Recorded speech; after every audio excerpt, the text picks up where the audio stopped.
Hi, hello, வணக்கம். நாம வந்து இன்னைக்கு வந்து என்ன பார்க்க போறோம்னா, ரொம்ப ரொம்ப யூஸ்ஃபுல்லான டிப்ஸ் தான் பார்க்க போறோம். இன்னைக்கு வந்து என்னன்னா, அப்புறம் குக்கர் இருக்குல்ல, குக்கருக்கான டிப்ஸ் தான் பார்க்க போறோம். ஆ வாங்க வந்து நம்ம வந்து வீடியோக்குள்ள போலாம். குக்கர்ல வந்து நம்ம வந்து நெறைய பேர் விளக்கும்போது குக்கர கவுத்தி போட்டு விளக்குவீங்க, பின்னாடி விளக்கும்போது. ஆனா, அந்த தப்ப மட்டும் யாருமே பண்ணாதீங்க. ஏன் சொல்றேன் அப்டின்னா, நம்ம வந்து அப்படி குக்கர கவுத்தி போட்டு விளக்கும்போது, அந்த குக்கரோட மேல் பகுதி இருக்குல்ல, அந்த மேல் பகுதி அது வந்து தேஞ்சு போயிரும். அப்படி தேய்றனால நமக்கு வந்து என்ன பிரச்சனை ஏற்படும் அப்டின்னா, காஸ்கட்னா உங்களுக்கு தெரியும். காஸ்கட்னா அந்த அந்த மூடியில போடுவோம்ல, அந்த வளையம் அந்த ரப்பர் பேண்ட் மாரி ஒண்ணு இருக்கும்ல, அது பேரு தான் காஸ்கட். அந்த காஸ்கட் வளையம் அந்த இதுல குக்கர் மூடிய மாட்டும்போது, அந்த வளையம் வந்து விரிஞ்சிரும். விரியும்போது நமக்கு வந்து குக்கர் வந்து லீக் ஆகுற பிரச்சனைகள் வரும். அதனால குக்கர் வந்து நம்ம வந்து பார்த்து தான் யூஸ் பண்ணணும். நெக்ஸ்ட் வந்து இதே மாரி இந்த குக்கர் வளையம் வந்து உங்களுக்கு வந்து அந்த மாரி விரிஞ்சு போயிருச்சு. அந்த மாரி ஆயிடுச்சுனா கூட அந்த காஸ்கட் வந்து விரிஞ்சு போனா கூட, அதுக்கு ஒரு டிப்ஸ் இருக்கு. என்ன அப்டின்னா, அந்த வளையத்த மட்டும் எடுத்து நீங்க வந்து ஃப்ரிட்ஜ்ல வந்து ஒரு ஒரு நாள் வச்சுருங்க. ஒரு நாள் நைட்டு ஃபுல்லா வச்சுருங்க. வச்சுட்டு அடுத்த நாள் எடுத்து நீங்க வந்து அதுல வந்து மாட்டி யூஸ் பண்ணீங்கன்னா நல்லா டைட்டா இருக்கும். ட்ரை பண்ணி பாருங்க.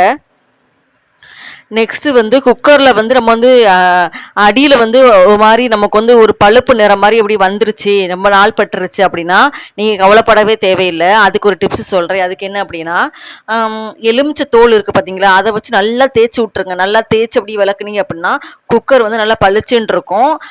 அந்த எலுமிச்சம்பழத்த வச்சு தேய்ச்சதுக்கு அப்புறம் என்ன பண்றீங்க அப்படின்னா, நம்ம வந்து மாத்திரைலாம் யூஸ் பண்ணுவோம்ல, அந்த மாத்திரையோட அட்டை இருக்கும் பார்த்தீங்களா, அந்த வெள்ள கலர்ல அந்த அட்டை இருக்கும். அந்த மாத்திரை அட்டைய வச்சு நல்லா தேய்ச்சு விட்டீங்க அப்படின்னா, ரொம்ப பளிச்சுன்னு நல்லா குக்கர் பக்கம் புதுசு மாரியே இருக்கும். ட்ரை பண்ணி பாருங்க. நெக்ஸ்ட் வந்து என்ன பார்க்க போறோம் அப்படின்னா, அந்த குக்கர் வந்து நம்ம வந்து அடுப்புல வச்சு யூஸ் பண்ணுவோம். யூஸ் பண்ணிட்டு டெய்லி நம்ம வந்து அந்த மூடியிலேயே அப்படியே மாட்டி அப்படியே வச்சுருவோம். விலக்கிட்டு அப்படியே வச்சுருவோம். ஆனா நீங்க அப்படி வைக்கக்கூடாது. அந்த காஸ்கட்ட மட்டும் எடுத்து ஒரு பக்கெட்ல வந்து ஒரு தண்ணீல, இல்லன்னா ஒரு தொட்டி இருந்துச்சுன்னா தொட்டிக்குள்ள வந்து அந்த வயர வந்து போட்டு வச்சுருங்க. நீங்க எப்ப யூஸ் பண்ண போறீங்களோ, அப்ப மட்டும் அத வந்து எடுத்து யூஸ் பண்ணுங்க.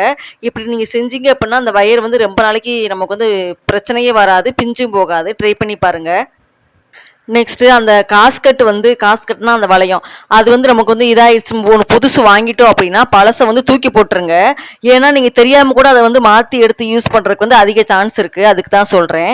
நெக்ஸ்ட்டு வந்து அந்த குக்கரு கைப்பிடியில வந்து ஆணி இருக்கும் பாத்துக்கோங்க. அந்த நட்டு மாரி இருக்கும்ல, அந்த நட்டுல வந்து ஒரு மாசத்துக்கு ஒரு தடவ வந்து அதுல வந்து எண்ணெய் போடுங்க. அப்பதான் அது வந்து துருப்பிடிக்காம, நமக்கு வந்து ரிப்பேரே ஆகாம நல்லாருக்கும் அந்த கைப்பிடி.